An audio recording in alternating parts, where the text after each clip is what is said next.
Le domaine de Kensington n'avait jamais vu un tel chaos. 18 des médecins les plus réputés au monde se sont retrouvés dans une chambre d'enfant qui coûtait plus cher que la plupart des maisons. Leurs blouses blanches bougeaient frénétiquement sous les lustres en cristal. Les moniteurs cardiaques hurlaient, les ventilateurs sifflaient. Une équipe de Johns Hopkins donnait des ordres aux spécialistes venus de Genève, tandis qu'un lauréat du prix Nobel en immunologie pédiatrique essuyait la sueur de son front et murmurait ce que personne ne voulait entendre. On est en train de le perdre. Le petit Julian Kensington, héritier d'un empire de 40 milliards de dollars, était en train de mourir, et 50 000 dollars de l'heure en expertise médicale.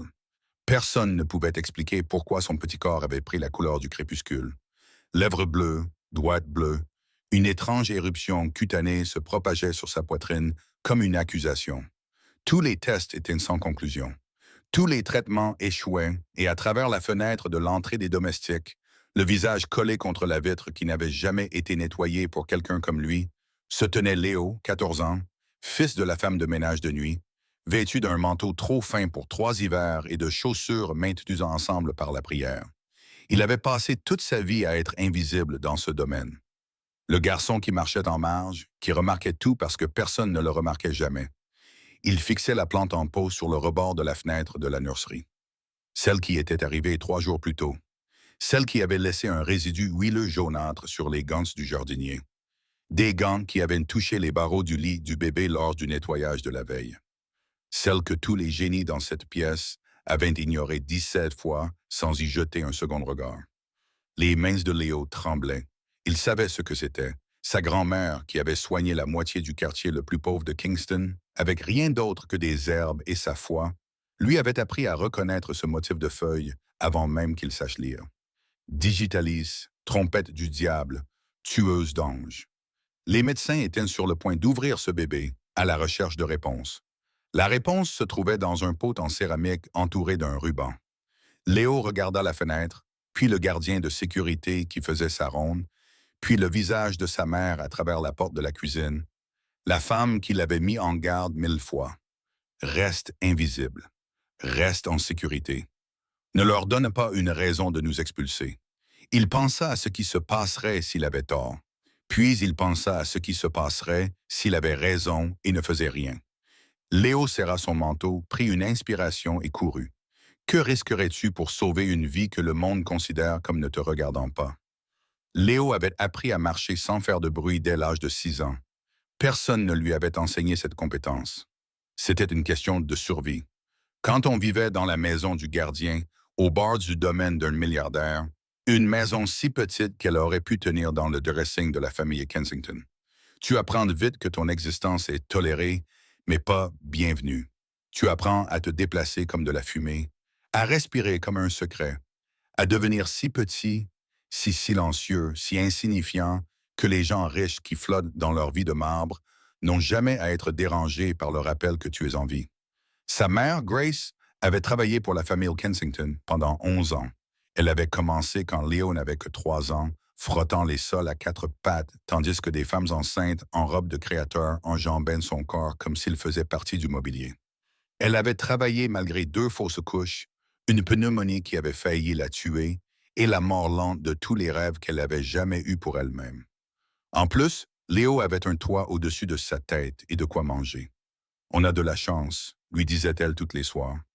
Sa voix était douce, marquée par la fatigue et quelque chose qui pouvait être de la foi ou du déni. Monsieur Kensington nous laisse vivre ici. Il paye tes livres scolaires. On a de la chance, Léo. Ne l'oublie jamais. Léo ne la contredisait jamais. Mais il n'oubliait jamais non plus la façon dont les enfants Kensington le regardaient lorsqu'il passait près de lui, comme s'il était fait de verre ou peut-être simplement d'air. Il n'oubliait jamais le jour où Arthur Kensington III avait renvoyé un jardinier pour avoir croisé son regard pendant un appel professionnel. Il n'oubliait jamais le panneau affiché à l'entrée de service de la maison principale. Le personnel doit utiliser l'accès arrière.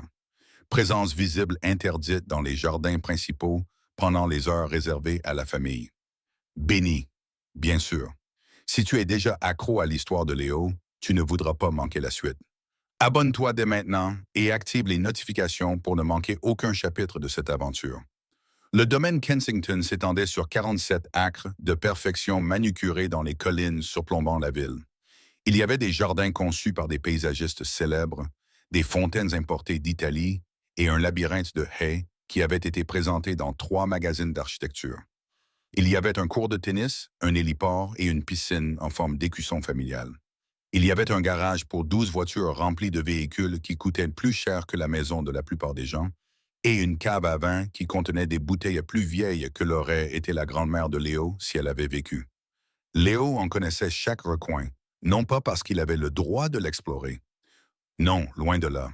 Il le connaissait parce qu'il avait passé toute sa vie à l'observer depuis les marges, depuis la petite fenêtre de la maison du gardien, depuis derrière les buissons au bord de la route alors qu'il était censé marcher jusqu'à l'arrêt de bus, depuis l'ombre du couloir de service lorsqu'il se faufilait pour apporter à sa mère le déjeuner qu'elle avait oublié.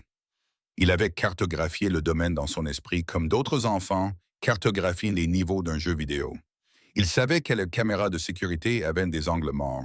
Il savait quelle porte restait ouverte pendant le changement d'équipe à 15H. Il savait que le chef de la sécurité, un homme au cou épais nommé Briggs, prenait une pause cigarette de 20 minutes derrière le pool house tous les après-midi à 16h15. Il savait tout ça parce que ça lui donnait l'impression d'avoir un certain pouvoir dans un monde qui lui rappelait constamment qu'il n'en avait aucun. Mais ces derniers temps, Léo observait pour une autre raison. Il y a 3 mois, Eleanor Kensington avait donné naissance à un petit garçon, Julian Arthur Kensington IV, l'héritier, le prince, l'avenir d'une dynastie bâtie sur des brevets technologiques et des acquisitions pharmaceutiques, et le genre de richesse générationnelle que la plupart des gens ne pouvaient même pas imaginer. La naissance du bébé avait fait la une des magazines et des annonces mondaines. Un photographe pro avait été engagé pour immortaliser ses premiers instants. Une équipe d'infirmières de nuit se relayait par roulement de 8 heures. Un nutritionniste avait été fait venir de Suisse pour conseiller Mme Kensington sur son alimentation afin d'assurer une composition optimale du lait maternel. Léo avait observé tout ça depuis sa place habituelle, dans l'ombre. Et à un moment donné, quelque chose avait changé dans son cœur. Il avait commencé à calculer l'heure de ses trajets vers l'école pour passer devant la fenêtre de la nurserie au lever du soleil, lorsque l'infirmière tenait Julien dans ses bras pour lui faire voir la lumière du matin. Il avait commencé à s'attarder près de l'entrée de la cuisine lorsqu'il savait que le bébé allait être emmené pour sa promenade de l'après-midi dans les jardins. Il avait commencé à ressentir quelque chose qu'il ne pouvait pas vraiment nommer. Une étrange et douloureuse tendresse pour ce petit être qui avait tout ce que Léo n'aurait jamais, mais qui semblait aussi si petit, si fragile, si inconscient du poids de la couronne qu'il portait depuis sa naissance. C'était peut-être parce que Julien était innocent. C'était peut-être parce que Léo se souvenait de ce que sa grand-mère disait. Tous les enfants viennent au monde pur, mon petit. Ce qui se passe après, c'est à nous de le décider. Ou peut-être était-ce parce que Léo comprenait au plus profond de lui-même que Julien et lui étaient tous deux prisonniers de circonstances qu'ils n'avaient pas choisies. Julien passerait sa vie dans une cage dorée, jouant le jeu devant les caméras et les actionnaires, et un père qui le considérait comme un héritage plutôt que comme une personne. Léo passerait sa vie en marge, invisible et ignoré. Son potentiel ne serait mesuré qu'à l'aune de sa capacité à rester discret. 2 garçons, 2 prisons, un même domaine. Cette histoire est sur le point de prendre un tournant auquel vous ne vous attendez pas. Assurez-vous d'être abonné pour pouvoir suivre le parcours de Léo jusqu'à la fin. Cliquez sur le bouton S'abonner dès maintenant. Vous ne le regretterez pas. C'est un mardi après-midi que Léo a vu la plante pour la première fois. Il rentrait de l'école en empruntant son chemin habituel, le long de la voie de service qui longeait l'aile du manoir. L'air automnal était vif, avec une odeur de feuilles mortes et de pluie imminente. Léo avait bien serré son manteau contre le froid. Le même manteau qu'il portait depuis 3 ans maintenant. Celui dont les manches étaient effilochées et la fermeture éclair cassée, que sa mère promettait sans cesse de réparer, mais n'avait jamais le temps de le faire. Une camionnette de livraison était garée près de l'entrée de service. Ce n'était pas inhabituel. Les Kensington recevaient constamment des colis. Tout y passait, des vins rares aux meubles sur mesure en passant par les aliments biologiques pour bébés provenant de fermes biologiques en Nouvelle-Zélande. Mais quelque chose dans cette livraison fit ralentir Léo. Le livreur portait une plante. Léo devait admettre qu'elle était magnifique. Elle mesurait environ 65 mm de haut et ses feuilles vert foncé semblaient scintiller d'un éclat presque huileux. De délicates grappes de fleurs pâles en forme de clochette pendaient, blanches avec des stries violettes comme des ecchymoses sur de la porcelaine. Le pot était entouré d'un nœud doré élaboré et une carte était glissée parmi les tiges. Le vieux Monsieur Harrison, le jardinier en chef, accueillit le livreur à la porte. Léo observa depuis derrière les rideaux comment Harrison signait le bon de livraison, ses mains burinées tendues pour stabiliser le pot. Et puis Léo le vit. Lorsque les doigts de Harrison effleurèrent les feuilles, ils en ressortirent brillants, recouverts d'une substance jaunâtre et légèrement collante, comme de la sève d'arbre, mais qui semblait anormale. Harrison le remarqua aussi. Léo le vit froncer les sourcils en regardant ses gants, se frottant les doigts avec un air perplexe. Mais le livreur dit quelque chose et Harrison rit, et le moment passa. Il emporta la plante à l'intérieur, probablement vers la pépinière où tous les cadeaux pour bébé étaient exposés, et Léo resta debout dans l'ombre, avec un étrange malaise qui lui nouait l'estomac. Il connaissait cette plante. Il ne se souvenait pas d'où, pas exactement, mais quelque chose dans ses feuilles, ses fleurs, ce résidu huileux. Ça réveillait un souvenir enfoui au fond de son esprit. La voix de sa grand-mère, peut-être, lors des étés qu'il avait passés avec elle en Jamaïque avant qu'elle ne décède. Elle lui avait appris à connaître les plantes, comme d'autres grands-mères apprennent à leurs petits-enfants à cuisiner ou à tricoter. Elle l'avait promené dans son jardin, lui montrant quelles feuilles pouvaient guérir et lesquelles pouvaient tuer, quelles fleurs étaient médicinales et lesquelles étaient toxiques malgré leur jolie couleur. La plus belle œuvre du diable, disait-elle, est toujours enveloppée dans quelque chose de charmant. Tu dois apprendre à voir au-delà de la beauté pour percevoir le danger qui se cache derrière. Léo resta là un long moment. Son malaise s'intensifiait à chaque respiration. Il pensa à aller chercher sa mère. Il pensa à frapper à la porte de service et à dire à quelqu'un, n'importe qui, que quelque chose dans cette plante lui semblait anormal. Mais qui l'écouterait? Il n'était personne, le fils de la femme de ménage, le garçon de l'ombre. Il n'existait même pas dans le monde des Kensington, sauf comme un petit désagrément à gérer. Alors Léo fit ce qu'il faisait toujours. Il ravala son instinct, enfouit son malaise et retourna au cottage pour commencer ses devoirs. 3 jours plus tard, il se rendrait compte que cette décision avait failli coûter la vie à un bébé. Ce que Léo découvrit ensuite allait tout changer, non seulement pour lui, mais aussi pour toute la famille à Kensington. Ne manquez pas le chapitre 2. Abonnez-vous dès maintenant et soyez les premiers à découvrir ce qui se passe lorsque l'impensable devient la seule option. Les sirènes retentirent au coucher du soleil. Léo était assis à la table bancale de la cuisine, travaillant sur un problème de géométrie qui ne l'intéressait pas vraiment lorsqu'il les entendit. D'abord lointaines, elles deviennent de plus en plus fortes, de plus en plus proches, de plus en plus pressantes. Il se dirige vers la fenêtre et voit 3 ambulances arriver à toute vitesse dans l'allée privée, suivies d'un convoi de SUV noirs et de 2 hélicoptères qui descendent sur la pelouse comme des oiseaux de proie mécanique. Quelques minutes plus tard, sa mère fait irruption dans la maison, le visage pâle et les mains tremblantes. Il y a un problème avec le bébé, allaiта-t-elle, déjà en train de chercher son uniforme de travail. Il y a un terrible problème.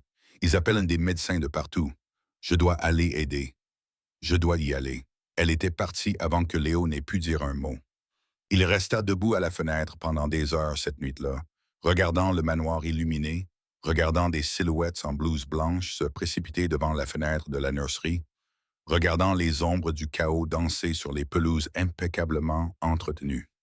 Et au fond de lui, sous la peur, la confusion et l'étrange chagrin qu'il ressentait pour un bébé qu'il n'avait jamais tenu dans ses bras, une pensée ne cessait de refaire surface comme un corps dans l'eau sombre. La plante, la plante, la plante. Léo avait vu quelque chose que les médecins n'avaient pas vu. Mais qui écouterait un pauvre garçon issu des marges de la société? Abonnez-vous dès maintenant pour ne pas manquer un seul mot. Le manoir de Kensington s'était transformé en zone de guerre.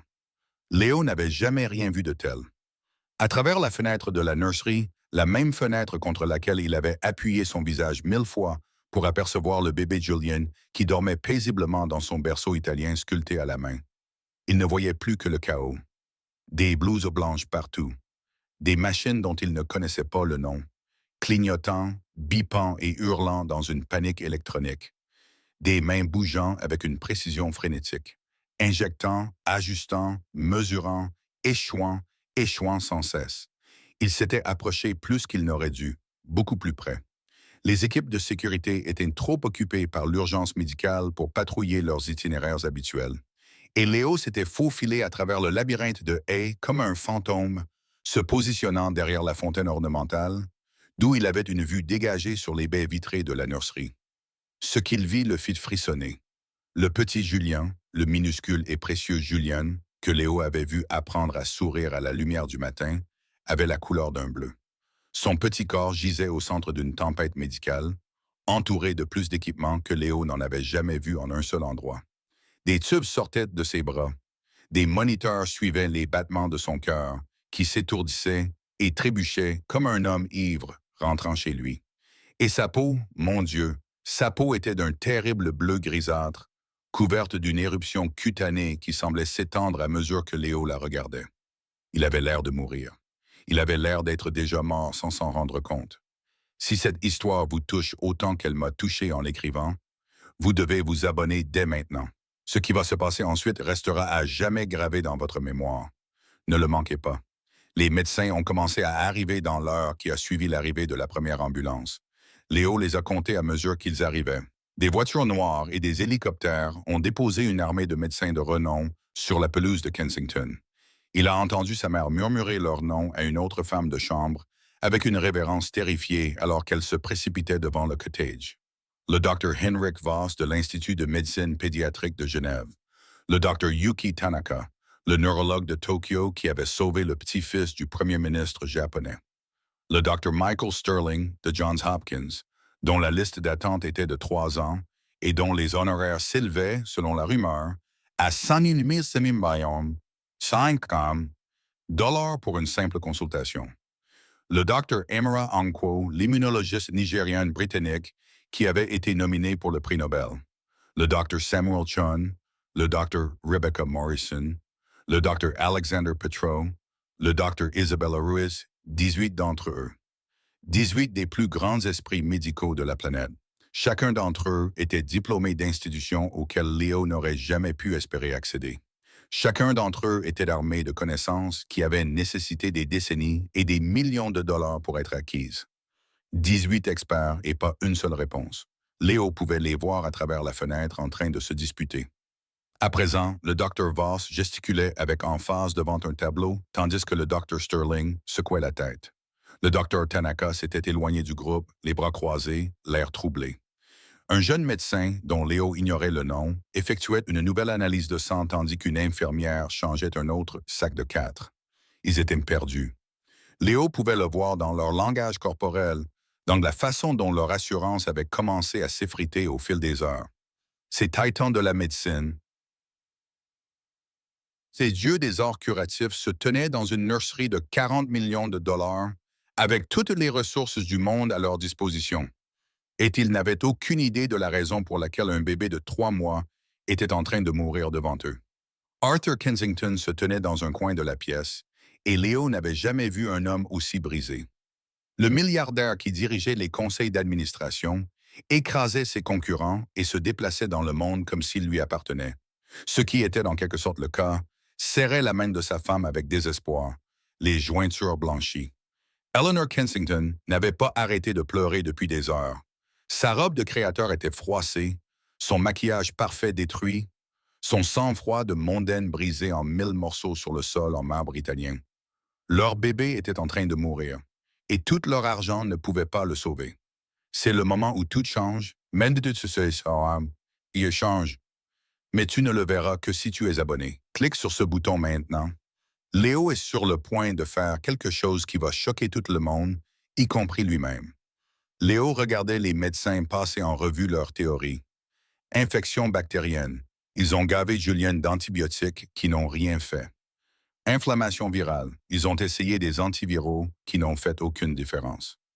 Réponse auto-immune. Ils ont administré des immunosuppresseurs qui n'ont rien supprimé. Un trouble génétique. Ils ont effectué des tests qui se sont révélés peu concluants.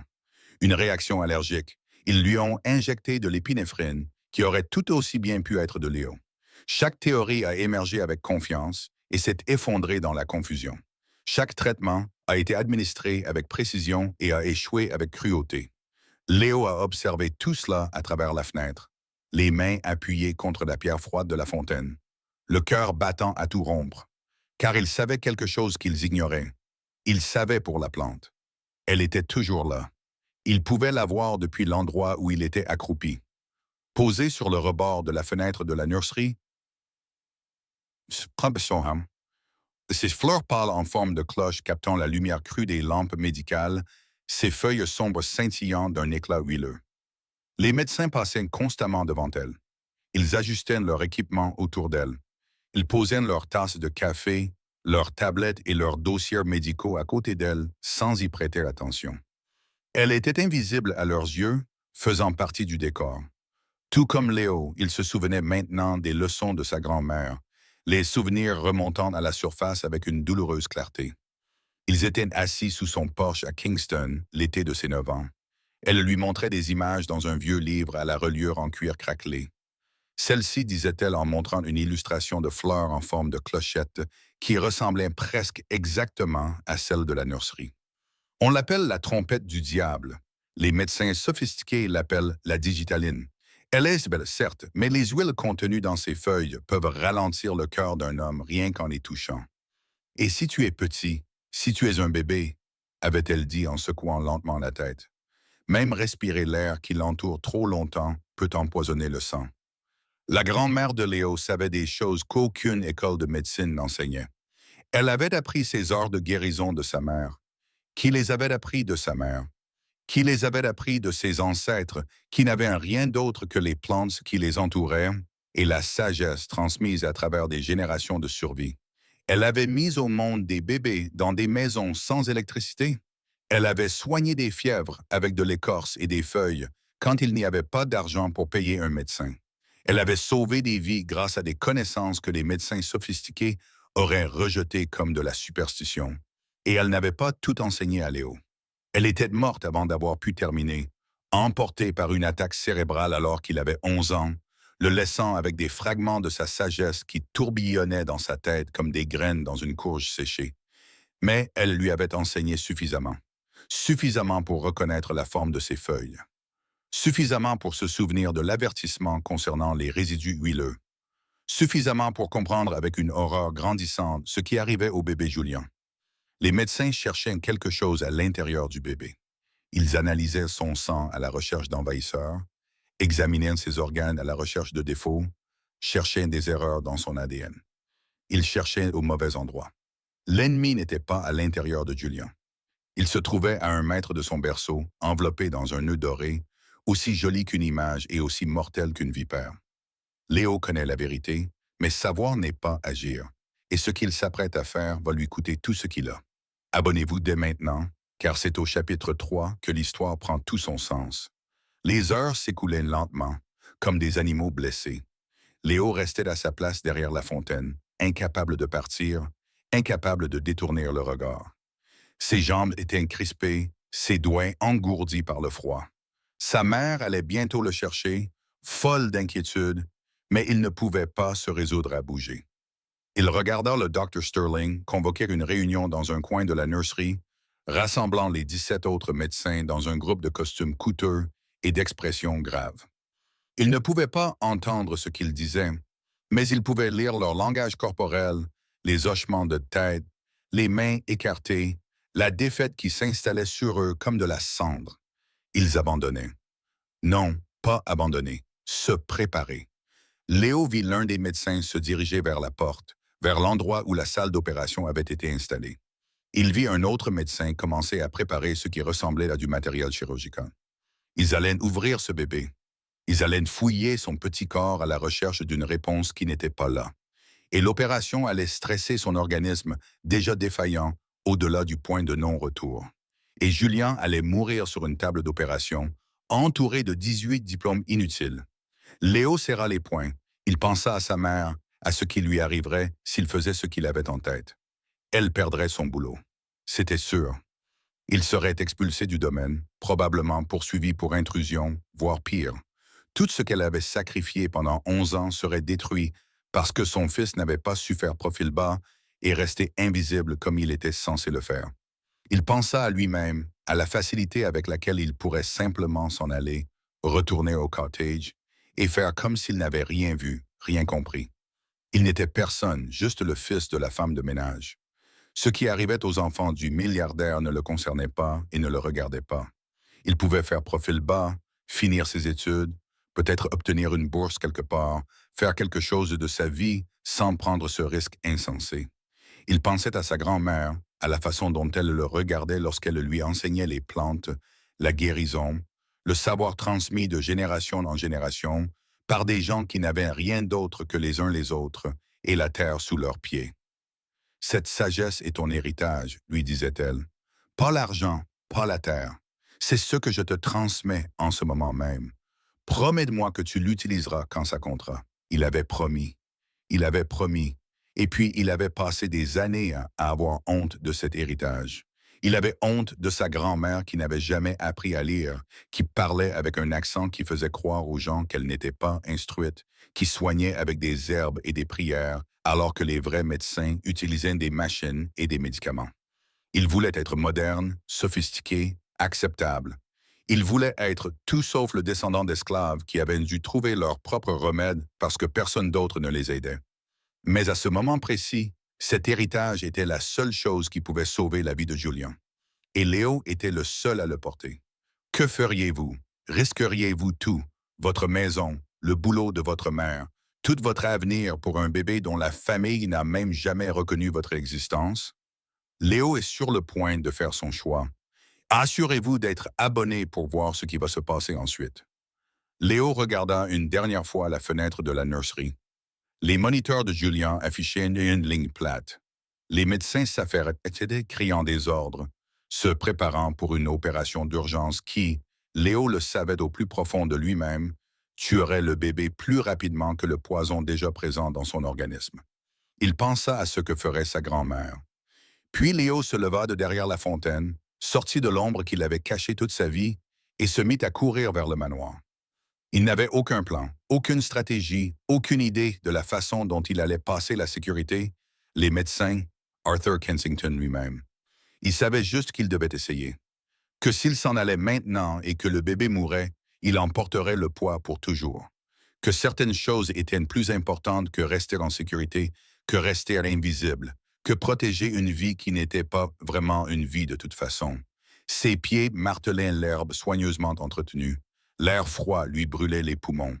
Derrière lui, un garde de sécurité cria de surprise. Léo ne s'arrêta pas. Il en avait marre d'être une ombre. Léo court vers l'impossible, vers des gardes armés, des médecins en colère et un milliardaire qui pourrait détruire sa vie d'un simple coup de fil.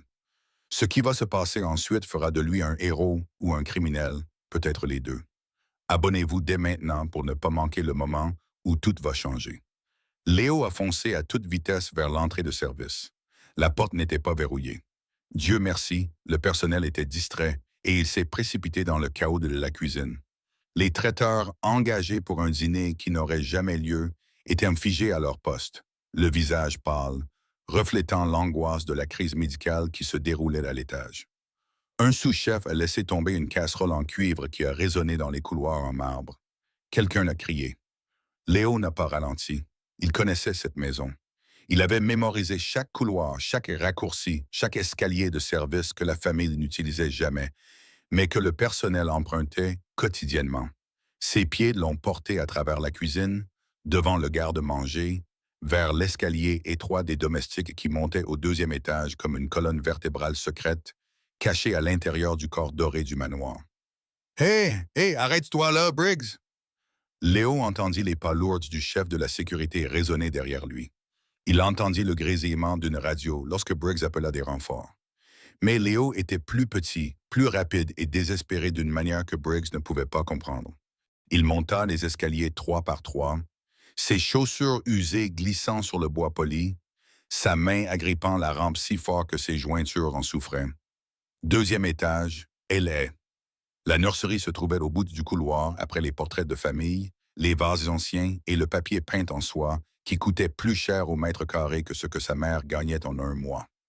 Deux autres gardes apparurent en haut des escaliers. Le cœur de Léo se serra. Ils étaient tous les deux costauds, avec des épaules larges comme des frigos et des expressions qui disaient qu'ils avaient attendu toute leur carrière pour avoir l'occasion de plaquer quelqu'un. Ils se déployèrent, bloquant le couloir, les bras tendus comme s'ils menaçaient du bétail. Mon garçon, tu dois t'arrêter tout de suite, dit l'un d'eux d'une voix faussement calme, comme celle des adultes lorsqu'ils s'apprêtent à commettre un acte violent. Tu es en infraction sur une propriété privée. Quoi qu'il se passe, nous pouvons en discuter, mais tu dois... Léo s'est évanoui à gauche. Le garde a mordu à l'hameçon. Il s'est précipité dans cette direction. Son corps massif s'est engagé dans le mouvement, et Léo a pivoté vers la droite, esquivant les bras tendus du deuxième garde grâce à un mouvement qu'il avait appris en évitant les brutes dans les couloirs de l'école.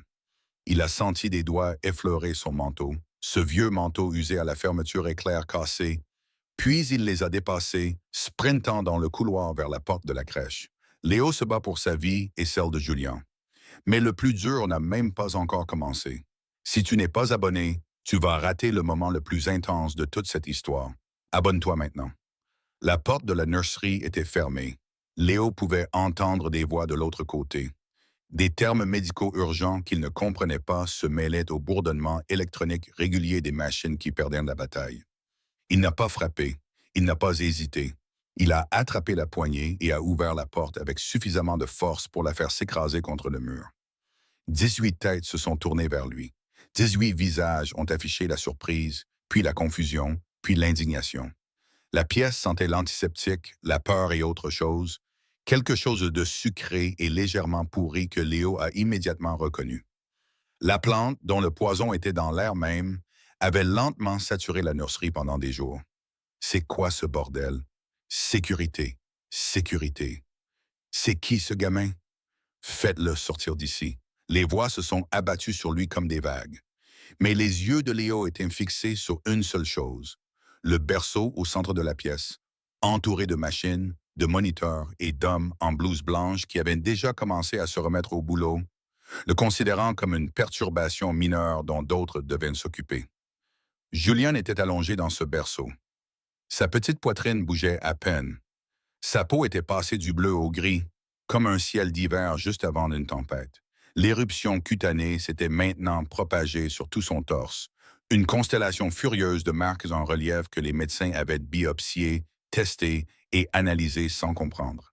Il était en train de mourir, peut-être même moins. Arthur Kensington s'avança, le visage marqué par le chagrin, la rage et une confusion désespérée. « Qui êtes-vous?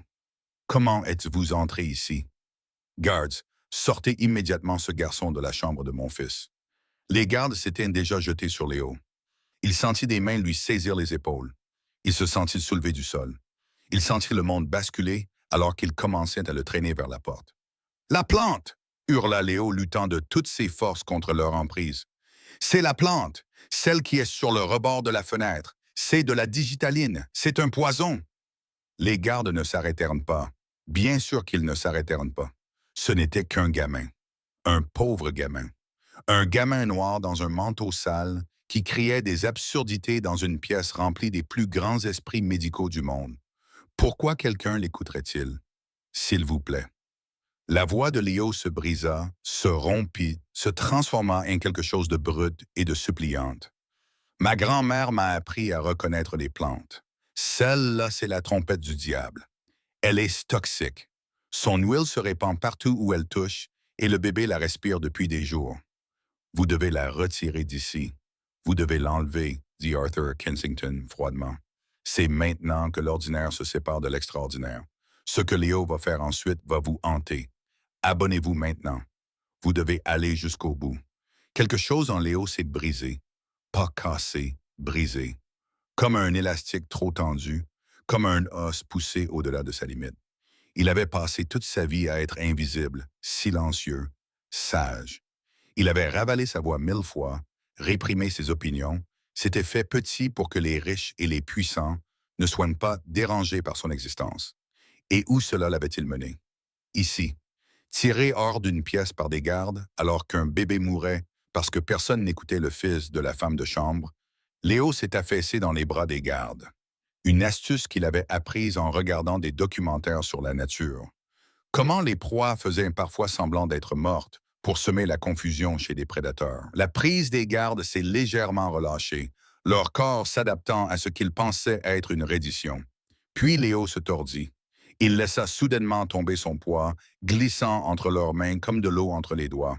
Son coude heurta l'estomac d'un garde. Pas assez fort pour vraiment faire mal, mais assez fort pour surprendre. Il se précipita en avant à quatre pattes, se déplaçant plus vite qu'il ne pouvait réagir. Il se faufila entre les jambes des médecins surpris. Quelqu'un lui attrapa la cheville. Il se libéra d'un coup de pied. Quelqu'un d'autre lui barra le chemin. Il roula sur le côté. La pièce était plongée dans le chaos. Les médecins criaient, les gardes juraient, le matériel s'écrasait alors que les gens trébuchaient sur les machines. Mais Léo n'avait Dieu que pour le berceau, pour la petite silhouette grise qui y gisait immobile comme la mort. Il atteignit le berceau, ses mains se refermèrent sur le petit corps de Julian, si léger, si terriblement léger, comme s'il tenait un paquet de feuilles sèches, et il souleva le bébé contre sa poitrine. La tête de Julian se balançait contre l'épaule de Léo. Sa respiration était si faible que Léo la sentait à peine. « Pose-le ». La voix d'Arthur Kensington avait dépassé la rage pour atteindre quelque chose de primitif, d'animal. « Pose mon fils tout de suite, ou je te jure que… » Mais Léo était déjà en mouvement. Pas vers la porte. Les gardes l'avaient bloqué vers la salle de bain. La salle de bain attenante dont il connaissait l'existence parce qu'il avait vu les plans une fois. Laissé négligemment sur le comptoir de la cuisine par un architecte qui faisait des rénovations. Il franchit la porte et la claqua derrière lui, tâtonnant avec la serrure, tandis que des corps s'écrasaient contre le bois. La porte vibrait, mais tenait bon. Elle ne tiendrait pas longtemps. Ce n'étaient pas des portes intérieures conçues pour préserver l'intimité. C'étaient des portes design, conçues pour être jolies, et les gardes les enfonceraient en quelques secondes. Léo regarda frénétiquement autour de lui dans la salle de bain. Des comptoirs en marbre, des robinets en or, une armoire remplie de produits de marque pour bébé qui coûtaient plus cher que ses manuels scolaires. Et là, sur le comptoir, un petit pot de poudre de charbon actif.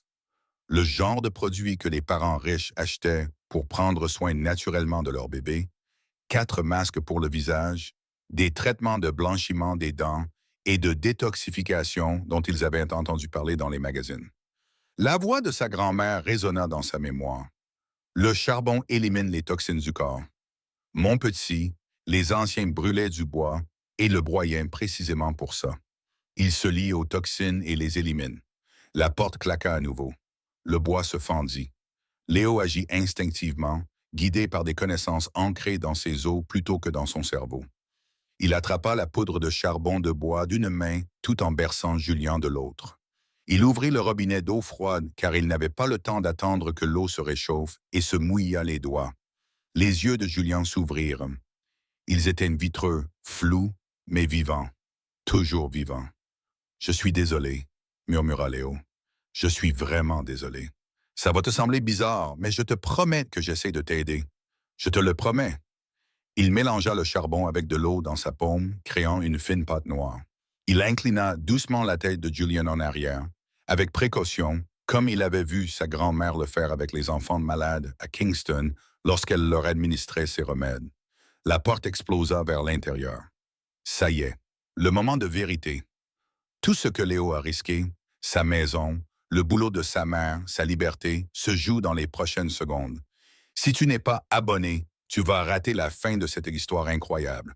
Abonnez-vous dès maintenant. Léo fit entrer le mélange de charbon dans la bouche de Julian, juste au moment où les gardes l'atteignaient. Des mains l'attrapèrent de toutes parts. Des mains rugueuses et en colère qui ne se souciaient pas d'être douces.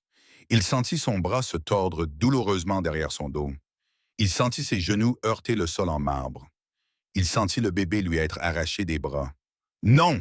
hurla Léo. « Ne lui essuyez pas la bouche. Ne le faites pas vomir. Le charbon a besoin de temps pour agir. S'il vous plaît, donnez-lui juste 5 minutes. » Mais personne ne l'écoutait. Arthur Kensington tenait maintenant son fils dans ses bras, le visage déformé par la rage et la terreur. Les médecins s'affairaient, vérifiant les signes vitaux de Julian, examinant les résidus noirs autour de sa petite bouche. Eleanor Kensington s'était effondrée contre le cadre de la porte, sanglotant si fort que tout son corps tremblait. « Qu'est-ce que tu lui as donné ?» demanda le docteur Sterling en attrapant Léo par le col. Qu'est-ce que tu as mis dans la bouche de ce bébé? Du charbon actif? Léo halta. Le garde avait maintenant son genou sur son dos, le plaquant contre le sol en marbre froid. Juste du charbon. Ce n'est pas dangereux. Ça absorbe les toxines. Ma grand-mère le faisait. Ta grand-mère? La voix du Dr. Sterling était pleine de mépris. Tu as agressé un nourrisson gravement malade en suivant les conseils de ta grand-mère. La plante, dit Léo désespérément. S'il vous plaît, testez la plante, celle qui se trouve sur le rebord de la fenêtre de la nurserie. C'est une variante de la digitaline. Les huiles sont des glycosides cardiaques. Elles l'empoisonnent depuis des jours par contact cutané et par inhalation. Le charbon aidera à lire ce qui se trouve déjà dans son organisme, mais vous devez retirer cette plante d'ici, sinon son état continuera à s'aggraver. S'il vous plaît, je vous en supplie. Testez juste la plante. Personne ne bougea. Et puis sa couleur changea. C'était le docteur Tanaka. Elle se tenait tout près d'Arthur Kensington, tout près de Julian, et sa voix avait cette qualité particulière d'observation scientifique qui tranchait dans le chaos comme un couteau. Quoi? Arthur Kensington baissa les yeux vers son fils. Sa couleur, répéta lentement le docteur Tanaka. Il reprend des forces. Son taux d'oxygène augmente. Le silence s'est abattu sur la salle de bain comme un souffle retenu. Léo ne pouvait pas voir Julian depuis sa position sur le sol, mais il pouvait voir les visages des médecins. Il a vu le choc remplacer le scepticisme, la confusion remplacer le mépris. 18 médecins de renommée mondiale réalisaient que quelque chose d'impossible était en train de se produire. Ce n'est pas possible, a dit le Dr. Sterling d'un ton neutre. Le charbon actif ne peut pas agir aussi vite. Il n'y a aucun mécanisme qui permette à son rythme cardiaque de se stabiliser. Le Dr. Tanaka avait sorti un moniteur portable et le pressait contre la petite poitrine de Julian. Le rythme sinusal se normalise, la pression artérielle remonte. L'éruption cutanée, murmura Eleanor Kensington. Oh mon Dieu, regardez l'éruption cutanée. Léo ne pouvait pas voir, mais il entendait les exclamations qui lui disaient tout. Les marques rouges disparaissaient, le poison qui étouffait le système de Julian était lié, neutralisé, éliminé par la simple poudre noire que la grand-mère de Léo gardait dans son placard de cuisine, à côté de la farine et du sucre. Lâche-le, dit Arthur Kensington calmement. Le genou du garde appuya plus fort sur le dos de Léo.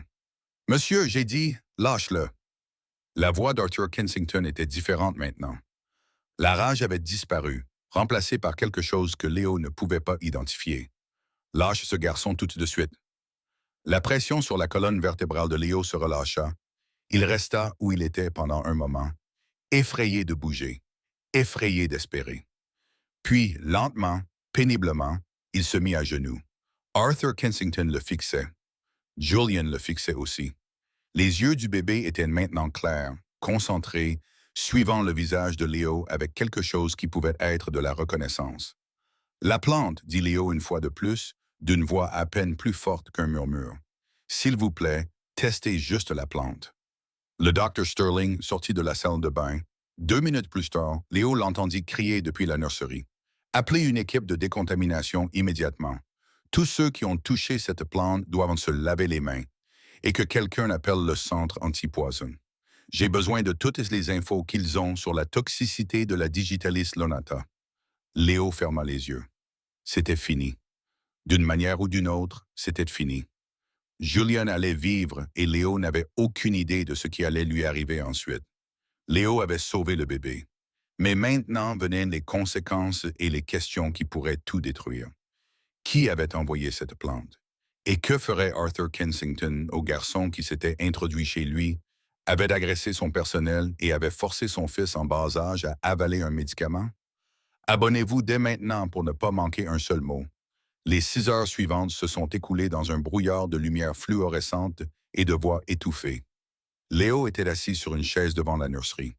Pas dans les quartiers des domestiques, ni dans le bureau de la sécurité, ni dans une salle d'interrogatoire de la police. Une chaise juste là, dans le couloir, où tous ceux qui passaient pouvaient le voir. Là où Arthur Kensington lui avait personnellement dit d'attendre. Personne ne lui avait mis les menottes. Personne n'avait appelé la police. Personne ne l'avait traîné hors de la propriété, ni menacé de porter plainte, ni fait quoi que ce soit de ce que Léo était sûr qu'il se passerait dès qu'il aurait enfoncé la porte de service. Au lieu de ça, il lui avait apporté de l'eau, un sandwich, une couverture. Quand une des infirmières avait remarqué qu'il tremblait, il n'avait rien compris. Depuis la porte de la nurserie, il pouvait voir Julien dormir paisiblement dans son berceau. La couleur de la peau du bébé était revenue à un brun chaud normal au lieu de ce terrible gris mortel. Ses moniteurs bipaient maintenant régulièrement, enregistrant des signes vitaux qui s'amélioraient d'heure en heure. L'armée de médecins s'était réduite à seulement 3 personnes qui effectuaient les derniers tests, discutaient à voix basse et jetaient de temps en temps un coup d'œil vers le couloir où Léo était assis, enveloppé dans une couverture qui coûtait probablement plus cher que toute sa garde-robe. Le docteur Tanaka avait été la première à s'excuser. Elle était sortie de la nurserie vers minuit, le visage marqué par la fatigue et quelque chose qui ressemblait à de la honte. Elle s'était tenue devant la chaise de Léo, l'avait regardé longuement, puis avait baissé la tête. « J'avais tort », avait-elle dit simplement. « Nous avions tous tort. Tu as vu ce que nous ne pouvions pas voir, et tu as sauvé la vie de cet enfant. Je suis désolé que nous ne t'ayons pas écouté. » Léo ne savait pas quoi répondre. Il marmonna quelque chose. « Merci, peut-être. Où ça va? » Et le docteur Tanaka hocha une fois la tête et s'éloigna. Cette histoire a commencé avec un garçon dans l'ombre. Maintenant, le monde entier est sur le point de le voir. Si tu es arrivé jusqu'ici, tu dois aller jusqu'au bout. Abonne-toi maintenant. Le meilleur reste à venir. L'enquête a commencé avant l'aube. Arthur Kensington avait fait appel à une société de sécurité privée, pas aux gardes qui patrouillaient dans son domaine, mais à une équipe d'anciens agents du FBI et de spécialistes médico-légaux qui sont arrivés dans des véhicules banalisés et ont installé un centre de commandement dans l'aile est du manoir. Léo les a regardés travailler à travers les fenêtres, déballer leur équipement, photographier la nurserie, retirer avec précaution la plante dans un conteneur scellé. Vers 6 heures du matin, une détective s'est approchée de la chaise de Léo. « Monsieur Kensington souhaite vous parler », a-t-elle dit.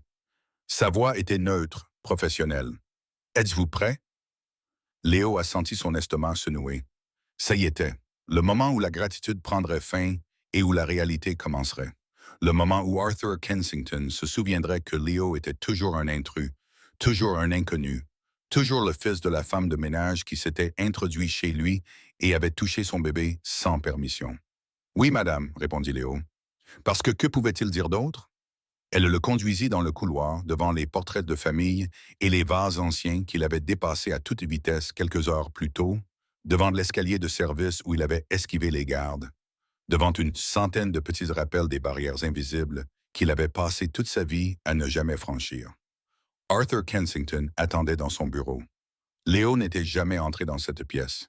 Il l'avait aperçu à travers les portes, avait vu les étagères qui allaient du sol au plafond, l'imposant bureau en acajou et les fenêtres qui donnaient sur les jardins où la mère de Léo travaillait parfois. Mais maintenant qu'il se tenait là, entouré d'une richesse supérieure à celle que toute sa famille élargie pourrait gagner en 10 vies, il se sentait plus petit que jamais. « Assieds-toi, Léo. » C'était la première fois qu'Arthur Kensington prononçait son nom. Léo s'assit. Arthur Kensington avait l'air d'un homme qui avait vieilli de 10 ans en une seule nuit. Son costume était froissé, ses cheveux en bataille, ses yeux rougis par la fatigue et quelque chose de plus profond, quelque chose qui ressemblait à l'effondrement de tout ce qu'il croyait de son propre pouvoir. Il tenait dans ses mains un dossier rempli de papiers et ses doigts tremblaient légèrement tandis qu'il tournait les pages. « La plante, commença lentement Arthur, était un cadeau. Elle est arrivée il y a 3 jours avec une carte félicitant ma femme et moi pour les 3 mois de Julian. La carte était signée Marcus Webb. Léo ne reconnut pas ce nom, mais il vit la mâchoire d'Arthur se crisper lorsqu'il le prononça. Marcus Webb était mon associé. On a créé Kensington Webb Technologies ensemble il y a 23 ans, dans un garage à Palo Alto. Il était mon témoin de mariage et le parrain de Julian. La voix d'Arthur s'est brisée sur le dernier mot. Je lui faisais entièrement confiance. Ma société, ma famille, mon fils. La vérité derrière ce cadeau empoisonné est plus dévastatrice que quiconque ne l'aurait imaginé. Mais ce n'est pas tout. Il y a bien plus encore. Abonnez-vous dès maintenant pour voir la justice être rendue. L'enquête avait avancé plus vite que prévu. L'équipe médico-légale avait trouvé des traces d'huile toxique de la plante sur les gants du jardinier. Les mêmes gants qui avaient été utilisés pour ajuster les barreaux du lit de Julien. Ils avaient trouvé des résidus sur le rebord de la fenêtre de la chambre, sur les rideaux, sur le mobile suspendu au-dessus du lit du bébé. La plante avait libéré son poison de façon constante pendant 3 jours, saturant la pièce d'une mort invisible. Mais ce n'est pas tout ce qu'ils ont trouvé. La société de livraison qui avait apporté la plante tenait des registres super précis, avec des caméras de sécurité, un suivi GPS et des signatures numériques. Et en quelques heures, les enquêteurs ont remonté la piste du colis jusqu'à sa source. Ce n'était pas une pépinière ou une serre légitime, mais un labo privé spécialisé dans les spécimens botaniques rares. Le laboratoire appartenait à une société écran. La société écran était financée par des comptes aux îles Caïmans. Les comptes avaient été ouverts par Marcus Webb. Il voulait la mort de mon fils, a dit Arthur, et sa voix n'était presque plus humaine. C'était le son de quelque chose qui se brisait de l'intérieur. Il voulait me détruire, et il a choisi la chose la plus précieuse de ma vie pour le faire. Parce que je te l'avais battu, parce que le conseil d'administration m'avait préféré à lui, parce que j'avais obtenu le poste de PDG et qu'il avait été poussé vers la sortie avec rien d'autre que des stock options et une tape dans le dos. Léo restait immobile. Il ne savait pas quoi dire. Il ne savait pas s'il était censé dire quelque chose. Tu sais ce qui est le pire? Continua Arthur. Les médecins n'auraient jamais compris. Jamais. Ils étaient tellement concentrés sur leurs analyses de sang, leurs scanners et leurs analyses génétiques. Ils étaient tellement convaincus que la réponse devait être quelque chose de complexe, quelque chose qui correspondait à leur formation, qu'ils n'ont jamais regardé autour d'eux. Ils n'ont jamais demandé ce qui avait changé dans l'environnement de Julian. Ils n'ont jamais pensé que l'explication la plus simple pouvait être la bonne. Il regarda Léo avec quelque chose qui ressemblait à de l'étonnement. Mais toi, tu l'as fait. Léo se tortilla sur sa chaise mal à l'aise. Ma grand-mère m'a appris plein de trucs sur les plantes. Elle disait que les médecins riches cherchent toujours des problèmes complexes. Parfois, la réponse est juste là, sous les yeux de tout le monde. Ta grand-mère avait l'air d'être une femme pleine de sagesse. Elle l'était. La gorge de Léo se serra. Elle est morte quand j'avais 11 ans. Elle allait m'en apprendre davantage, mais elle n'a pas eu le temps. Arthur hocha lentement la tête. Il resta silencieux pendant un long moment, fixant le dossier qu'il tenait entre ses mains, preuve de la trahison de quelqu'un qu'il aimait comme un frère. Puis il appuya sur un bouton de son téléphone de bureau. « Faites les entrées, dit-il. Tout ce que Léo pensait savoir sur sa vie est sur le point de changer. C'est le moment que vous attendiez. Abonnez-vous dès maintenant pour ne pas manquer un seul mot de la suite. » La porte s'ouvrit et la mère de Léo entra. Grace semblait avoir pleuré pendant des heures. Son uniforme était en désordre, ses cheveux s'échappaient de son chignon habituellement parfait, ses yeux étaient gonflés et rouges. Derrière elle venait Eleanor Kensington, toujours vêtue des habits qu'elle portait pendant la crise, serrant Julien contre sa poitrine comme si elle ne voulait plus jamais le lâcher. Léo.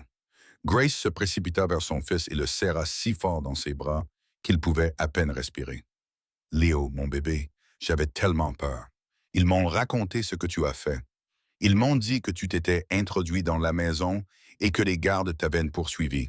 Maman, je vais bien. » Léo la serra dans ses bras à son tour, respirant l'odeur familière de la lessive et du produit nettoyant industriel qu'elle utilisait pour nettoyer les sols de Kensington. « Je vais bien. Julian va bien. Tout va bien. Tu aurais pu être arrêté. » Grace s'écarta pour le regarder, les mains agrippées à ses épaules. « Tu aurais pu être blessé. Tu aurais pu. Il aurait pu s'épargner cette peine et ne rien faire. » Arthur Kensington l'interrompit doucement. « Il aurait pu rester dans votre cottage et laisser mon fils mourir pendant que 18 médecins tâtonnaient dans le noir, mais il ne l'a pas fait. » Grace se tourna vers le milliardaire et Léo vit la peur traverser son visage. La peur profonde et instinctive de quelqu'un qui a passé toute sa vie à la merci de personnes puissantes. Mais Arthur n'avait pas l'air en colère.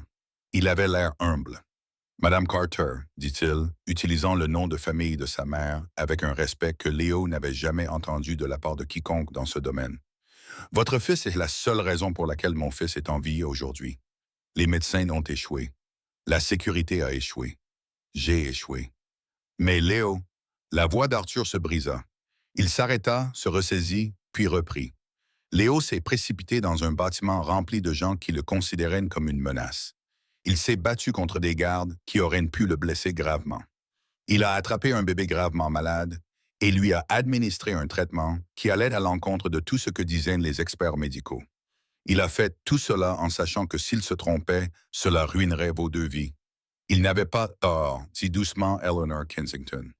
Elle s'avança, Julian dormant paisiblement contre son épaule. Il avait raison. Il était le seul à avoir raison. Elle regarda Léo et des larmes coulèrent sur son visage. Merci, murmura-t-elle. Merci d'avoir sauvé mon bébé. Léo ne savait pas quoi faire de la gratitude des gens riches. Il avait passé toute sa vie à éviter qu'ils le remarquent.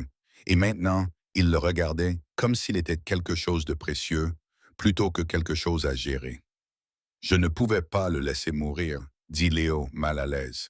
Pas quand je savais ce qui n'allait pas. Pas quand je pouvais faire quelque chose. C'est exactement ça, dit Arthur. Il se leva de son bureau, en fit le tour et fit quelque chose que Léo n'aurait jamais imaginé. Il s'agenouilla devant la chaise de Léo. Un milliardaire à genoux, regardant le fils de la femme de ménage. J'ai passé toute ma vie à croire que l'argent, l'éducation et les relations étaient les seules choses qui comptaient, dit Arthur. J'ai construit des murs autour de ce domaine pour tenir à l'écart les gens que je considérais comme inférieurs à moi. J'ai engagé des gardes pour protéger ma famille des menaces que j'imaginais dans l'ombre. Et pendant tout ce temps, la véritable menace est entrée par ma porte d'entrée dans un joli pot avec un nœud doré. Et la seule personne qui pouvait la voir était le garçon que j'avais appris à mon personnel à ignorer. Il tendit la main et prit celle de Léo. Je me suis trompé sur tant de choses. Et je ne sais pas comment réparer ça, mais je vais essayer. Le garçon dans l'ombre est sur le point d'entrer définitivement dans la lumière, mais son histoire n'est pas encore terminée. Abonnez-vous dès maintenant pour découvrir comment l'acte de courage de Léo va tout changer pour toujours. Marcus Webb a été arrêté le lendemain matin. Léo a assisté à la scène depuis la fenêtre de la nurserie. Il a vu les voitures de police remonter l'allée. Il a vu l'homme qui avait tenté d'assassiner un bébé être emmené menotté sous les flashs des appareils photo. L'histoire avait fuité d'une manière ou d'une autre et les camions des chaînes d'information étaient alignés tout autour du domaine. Les journalistes criaient des questions auxquelles personne ne répondait. Mais l'arrestation n'était que le début. Arthur Kensington ne voulait pas seulement que justice soit faite. Il voulait tout détruire. En moins d'une semaine, il avait mobilisé une armée d'avocats pour démanteler tout ce que Marcus Webb avait construit. Les sociétés écrans, les comptes offshore, les stock options, les postes au conseil d'administration et les adhésions à des country clubs. Chaque élément de l'empire que Webb avait bâti sur des fondations de ressentiment et de rage. Il mourra en prison, a dit Arthur à Léo lors d'une de leurs conversations quotidiennes. Le milliardaire avait pris l'habitude de rechercher Léo, de lui poser des questions sur les plantes et la guérison, et sur la grand-mère qui lui avait enseigné des choses que les écoles de médecine ne savaient pas. Les accusations sont celles de tentative de meurtre sur un nourrisson. Même les criminels en col blanc ne survivent pas à ça. Léo acquiesça. Il n'était toujours pas tout à fait à l'aise en présence d'Arthur. Il ressentait encore le poids de la fracture sociale qui avait marqué toute sa vie. Mais quelque chose avait changé entre eux. Quelque chose de réel. Que va-t-il se passer maintenant? Demanda Léo. Pour le domaine, je veux dire. Pour tout. Arthur sourit, un sourire fatigué, mais sincère. Maintenant, dit-il, nous abattons les murs. Il le pensait littéralement. Au cours des semaines suivantes, Léo regarda les équipes de construction démonter les clôtures qui entouraient la propriété de Kensington. Les tours de garde furent démolies. Les panneaux réservés au personnel disparurent. L'entrée des domestiques fut scellée et une nouvelle entrée principale fut construite, que tout le monde utilisait, quelle que soit sa position. Mais Arthur n'en avait pas fini. Il y aura un centre médical. Il a annoncé lors d'une conférence de presse que Léo a suivi depuis la foule, debout entre sa mère et Eleanor Kensington, une clinique gratuite ouverte à tous les membres de la communauté, axée sur les soins accessibles et la médecine traditionnelle. Elle sera dotée de médecins qui savent écouter, qui savent considérer la situation dans son ensemble, plutôt que de se limiter aux résultats des tests. Il a marqué une pause et ses yeux ont croisé ceux de Léo dans la foule. Il s'appellera le Miriam Carter Wellness Center, du nom de la femme qui a enseigné à son petit-fils les connaissances qui ont sauvé la vie de mon fils. La vision de Léo s'est brouillée.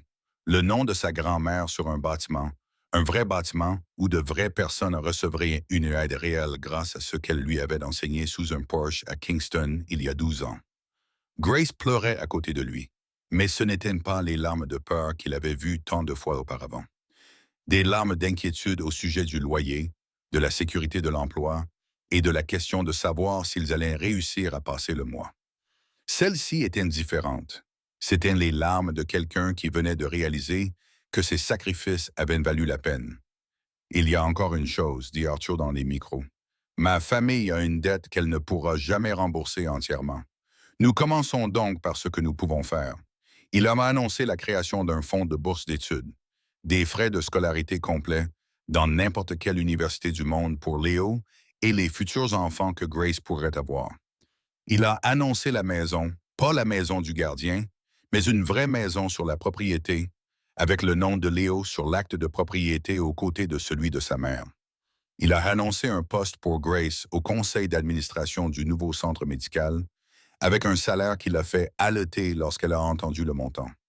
Mais pour Léo, l'annonce la plus importante était plus modeste, plus discrète. Quelque chose qu'Arthur lui a dit en privé après le départ des caméras et la rédaction des articles par les journalistes. Je vais t'organiser un apprentissage, a dit Arthur, avec les meilleurs chercheurs en botanique du monde. Si tu le souhaites, tu pourras ainsi apprendre tout ce que ta grand-mère n'a pas eu l'occasion de t'enseigner. Tu pourras ainsi devenir le genre de guérisseur qu'elle t'a élevé pour être. Léo pensa à sa grand-mère, à la promesse qu'il lui avait faite d'utiliser sa sagesse quand cela comptait, à toutes ces années où il avait eu honte de son héritage, souhaitant pouvoir être quelqu'un de plus respectable. Il s'était trompé à ce sujet. Il s'était tellement trompé. Les connaissances de sa grand-mère n'étaient pas quelque chose à surmonter. Elles étaient quelque chose sur quoi s'appuyer. Une base de sagesse qui remontait à plusieurs générations et attendant qu'il ajoute sa propre couche à la structure. Oui, dit Léo, c'est ce que je veux plus que tout, Arthur acquiesça. Puis il fit quelque chose qui aurait été impensable une semaine auparavant. Il serra Léo dans ses bras, le tenant comme Léo imaginait que les pères tenaient leur fils. Merci, murmura Arthur, d'avoir été courageux quand il le fallait, d'être la personne que j'aurais dû voir depuis le début. Léo le serra dans ses bras à son tour. Il n'était plus invisible. Le poison avait été découvert. Le méchant avait été arrêté. Mais la transformation de Léo n'était pas encore terminée. Le chapitre 5 révèle le nouvel héritage, celui que Léo va construire sur les fondations que sa grand-mère lui a laissées. Abonnez-vous dès maintenant pour découvrir la fin de cette incroyable histoire. 1 an plus tard, Léo se tenait devant un bâtiment qui portait le nom de sa grand-mère.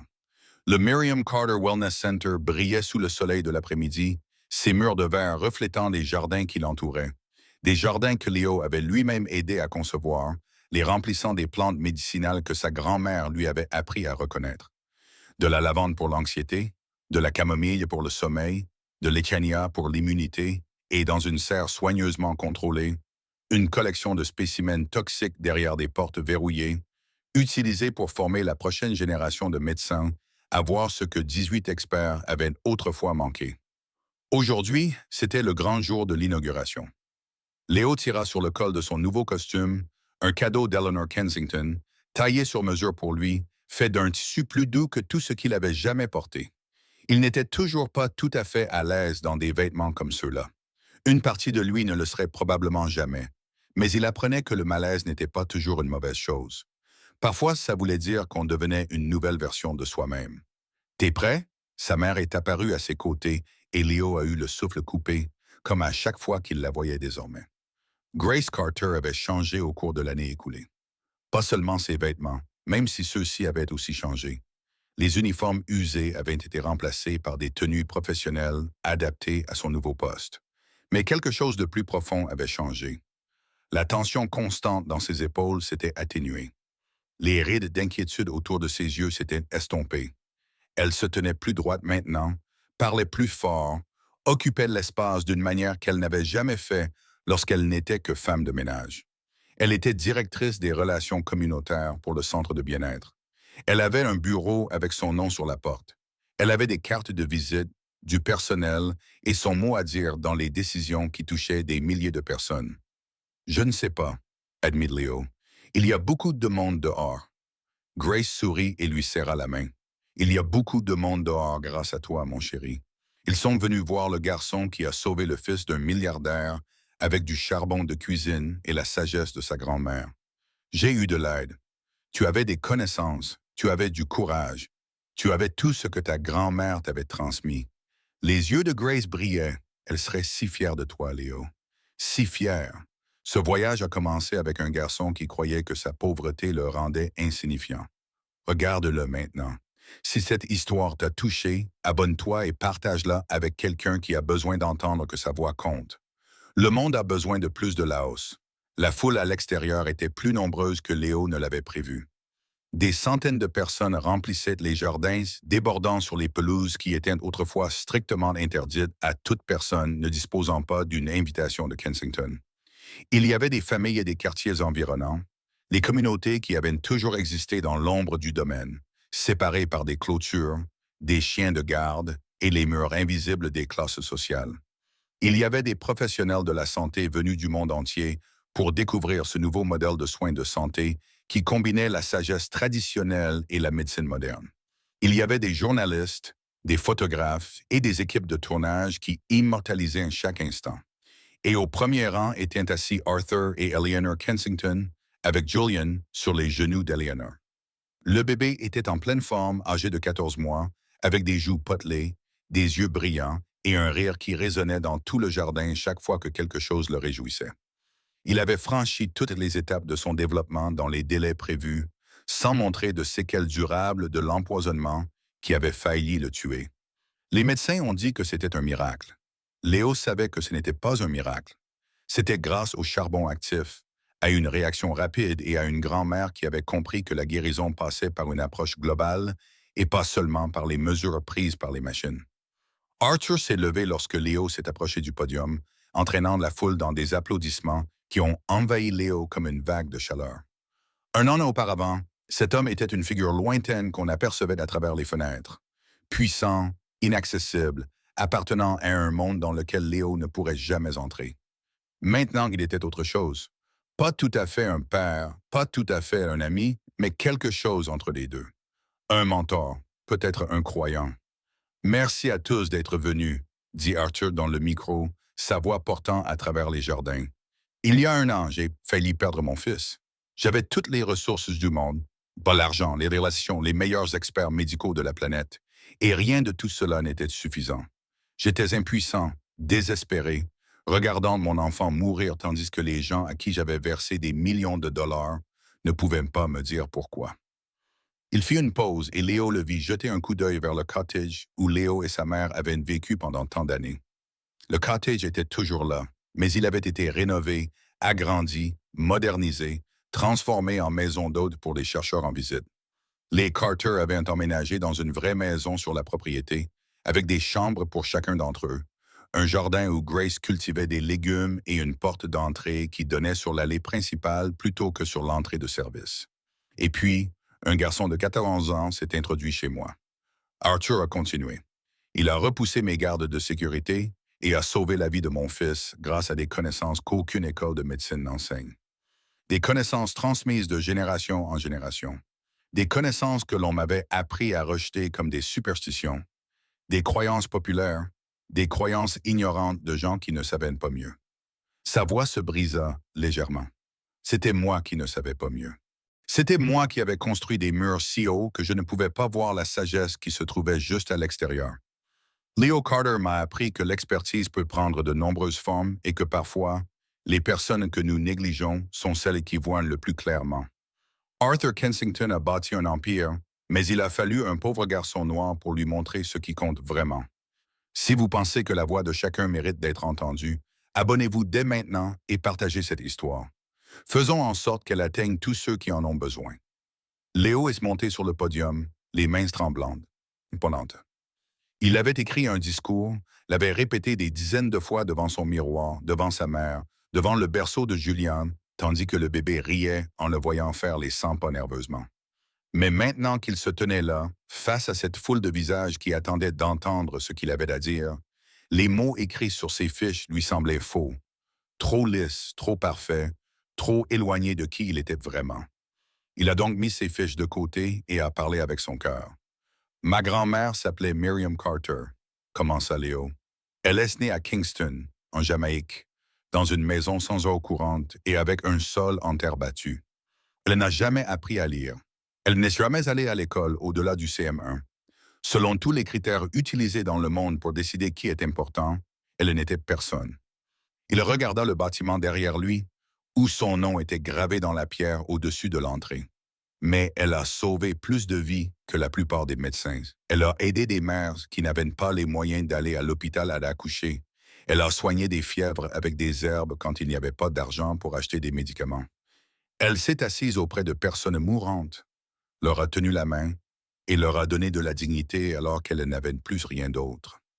Elle savait des choses sur les plantes, sur le cum, sur la guérison qu'elle avait apprises de sa mère, qui les avait apprises de sa mère, qui les avait apprises de générations de personnes qui avaient dû trouver comment survivre quand personne d'autre ne les aidait. La voix de Léo s'est stabilisée pendant qu'il parlait. La nervosité s'estompait, remplacée par quelque chose de plus fort.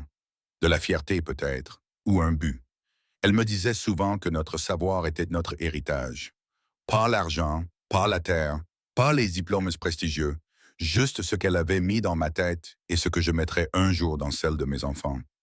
Elle disait que le savoir valait plus que l'or, car personne ne pouvait vous le prendre. Il repensa à la nuit où il s'était introduit dans le manoir, à la terreur, à la certitude et à la prière désespérée pour ne pas se tromper. Pendant longtemps, j'ai eu honte de cet héritage. Je voulais être moderne, sophistiqué. Je voulais m'intégrer dans un monde qui méprisait les gens comme ma grand-mère, qui qualifiait ses connaissances de superstition et sa sagesse d'ignorance. Je pensais que si j'étais assez intelligent, assez instruit, assez impressionnant, je pourrais échapper à mes origines. Il secoua lentement la tête. J'avais tort, les origines ne sont pas quelque chose dont il faut s'échapper. Elles sont quelque chose sur quoi il faut construire. Les connaissances que ma grand-mère m'a transmises ont sauvé la vie d'un bébé, alors que 18 médecins diplômés des meilleures universités du monde ne parvenaient pas à comprendre ce qui n'allait pas. Ce n'est pas malgré mes origines, c'est grâce à elle, parce que ma grand-mère m'a appris à considérer la situation dans son ensemble, à prêter attention à l'environnement, et pas seulement aux symptômes, à faire confiance à ce que je voyais de mes propres yeux, même lorsque les experts me disaient que j'avais tort. La grand-mère de Léo n'a jamais pu voir ce moment, mais son héritage restera à jamais gravé dans nos mémoires. Si vous pensez que la sagesse ne se trouve pas uniquement dans les manuels scolaires, abonnez-vous et partagez cette histoire. Aidez-nous à diffuser le message selon lequel chacun a quelque chose de précieux à offrir. Léo a regardé la foule et a vu des visages qui reflétaient son propre parcours. Il y avait des enfants du quartier, des enfants noirs et métis vêtus de vêtements d'occasion, des enfants qui passaient devant des manoirs auxquels ils n'auraient jamais accès pour se rendre à l'école, des enfants à qui 1000 petits moments avaient appris qu'ils étaient inférieurs, insuffisants, invisibles. Il le regardait maintenant avec quelque chose dans les yeux qui lui serrait la poitrine. De l'espoir peut-être, ou de la reconnaissance. Il s'adressa directement à eux. Je sais ce que c'est que de se sentir invisible, de traverser le monde comme si on était fait de verre, comme si les gens qui ont de l'argent et du pouvoir pouvaient nous voir à travers nous sans jamais voir qui nous sommes vraiment. Je sais ce que c'est que de croire que ta pauvreté te rend insignifiant, que ta situation définit ta valeur, que la seule façon d'avoir de l'importance est de devenir quelqu'un de complètement différent de ce que tu es depuis ta naissance. La voix de Léo s'est faite plus forte. Mais je suis ici aujourd'hui pour vous dire que c'est un mensonge. Ce qui te rend différent, ton milieu, ta culture, les connaissances de ta famille, les leçons que t'ont enseignées tes grands-mères, ce ne sont pas des faiblesses à surmonter. Ce sont des atouts sur lesquels tu peux t'appuyer. Ce sont des perspectives dont le monde a besoin. Des connaissances qu'aucune somme d'argent ne peut acheter. Une sagesse transmise de génération en génération par des gens qui ont trouvé le moyen de survivre et de prospérer alors que tout leur était défavorable. Il désigna le centre de bien-être derrière lui. Ce bâtiment existe parce qu'un garçon issu d'une famille de jardiniers savait quelque chose que 18 médecins ignoraient. Il existe parce que le savoir compte, peu importe d'où il vient. Et ce sera un endroit où tout le savoir sera valorisé. Où les remèdes de grand-mère côtoieront les techniques des chirurgiens, où on écoutera les patients au lieu de simplement les examiner, où personne ne sera invisible et où la sagesse de personne ne sera rejetée. Léo a pris une profonde inspiration. Ma grand-mère disait souvent que soigner ne consiste pas seulement à réparer ce qui ne va pas dans le corps. Il s'agit de considérer la personne dans son ensemble, son histoire, son environnement, sa communauté, son âme. Il s'agit de traiter les gens avec dignité, qu'ils soient milliardaires ou femmes de ménage. Il s'agit de se rappeler que nous sommes tous liés, que nous faisons tous partie de la même famille humaine, que nous méritons tous des soins, de l'attention et du respect. Il regarda Arthur Kensington, sa mère, le petit Julien qui sautillait joyeusement sur les genoux d'Eleanor. C'est ce que ce centre va représenter. C'est ce que l'héritage de ma grand-mère va signifier. Pas seulement un bâtiment qui porte son nom, mais une nouvelle façon de penser à qui peut être un expert, quelles connaissances comptent et comment on prend soin les uns des autres. Léo sourit. Un vrai sourire, celui qu'il cachait derrière des murs d'invisibilité. Je m'appelle Leo Carter. Je suis le fils d'une femme de ménage et je vais passer le reste de ma vie à faire en sorte que personne comme moi n'ait plus jamais à se sentir invisible. C'est l'héritage de Léo. C'est l'héritage de Miriam Carter. Et si vous avez lu jusqu'ici, cela fait désormais partie de votre histoire aussi. Abonnez-vous et partagez ce message avec tous ceux qui ont besoin de l'entendre. Construisons un monde où la voix de chacun compte. Les applaudissements ont commencé quelque part au fond de la salle et se sont propagés comme un coup de tonnerre. Léo se tenait debout sur le podium, submergé par l'émotion, tandis que des centaines de personnes se levaient. Il a vu des larmes sur des visages qu'il ne reconnaissait pas. Il a vu des enfants applaudir avec un enthousiasme débordant. Il a vu sa mère sangloter ouvertement, tandis qu'Arthur Kensington posait une main rassurante sur son épaule. Puis Julian Kensington a fait quelque chose qui a fait taire toute la foule. Le bambin s'est dégagé des bras de sa mère, s'est laissé tomber par terre sur ses jambes chancelantes et a commencé à marcher, titubant, avec cette démarche incertaine d'un enfant qui apprend tout juste à faire confiance à ses propres pieds. Eleanor a tendu la main vers lui, mais Arthur l'a retenu, observant avec émerveillement son fils se frayer un chemin à travers la forêt de jambes d'adulte. Julian se dirigea droit vers Léo. Il s'arrêta au bord du podium, leva les yeux avec ce regard brillant qui avait autrefois été assombri par le poison, et leva ses bras potelés dans un geste universel propre à tous les enfants. « Porte-moi !» Léo descendit du podium et prit Julian dans ses bras. Le bébé se blottit immédiatement contre sa poitrine, une petite main agrippée à la veste du nouveau costume de Léo, parfaitement heureux. Le lit. Julian dit clairement son premier vrai mot en dehors de « maman » et « papa ». Le lit. La foule devint folle. Léo serra le bébé contre lui, sentant les battements du cœur de Julien contre le sien. Fort, régulier et vivant. Cet enfant qui avait failli mourir dans ses bras prononçait maintenant son nom, tendait les bras vers lui, lui faisant entièrement confiance. C'était ça qui comptait. Pas le bâtiment chic, ni la bourse d'études, ni la maison dont il était propriétaire. C'était une vie sauvée. Un lien s'était créé, un pont s'était construit entre deux mondes qui n'étaient pas censés se toucher.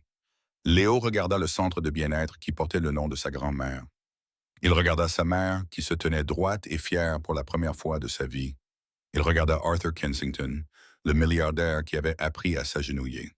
Il regarda la foule venue assister à la naissance d'un nouvel héritage. Et il pensa à sa grand-mère, quelque part au-delà du voile, regardant son petit-fils enfin debout dans la lumière. « Merci, grand-mère, pensa-t-il. J'ai tenu ma promesse. J'ai utilisé ce que tu m'as appris quand cela comptait, et je vais continuer à l'utiliser tous les jours pour le reste de ma vie. » Julian gazouilla joyeusement et tapota le visage de Léo avec sa main collante. Léo rit, un vrai rire, libre et joyeux, sans aucune retenue. Il n'était plus le garçon dans l'ombre. Il était Leo Carter, guérisseur, enseignant, bâtisseur de ponts, le petit-fils de sa grand-mère, et son histoire ne faisait que commencer. Fin. Merci d'avoir suivi l'incroyable parcours de Léo, de l'ombre à la lumière. Si cette histoire t'a ému, inspiré ou fait réfléchir différemment sur les voix qui méritent d'être entendues, abonne-toi à cette chaîne et partage cette vidéo avec quelqu'un qui a besoin d'entendre ce message aujourd'hui. N'oublie pas que tu n'es pas invisible. Ton passé n'est pas une limite, c'est une base. Et les connaissances que tu possèdes, la sagesse que ta famille t'a transmise, la perspective qui découle de ton expérience unique, le monde a besoin de tout ça. Jusqu'à la prochaine fois, restez bénis, restez audacieux et ne cessez jamais de croire qu'une seule personne peut tout changer. Abonnez-vous dès maintenant et activez les notifications pour ne plus jamais manquer une histoire comme celle-ci. Et laissez un commentaire pour nous dire quelle sagesse votre grand-mère vous a transmise et dont le monde a besoin.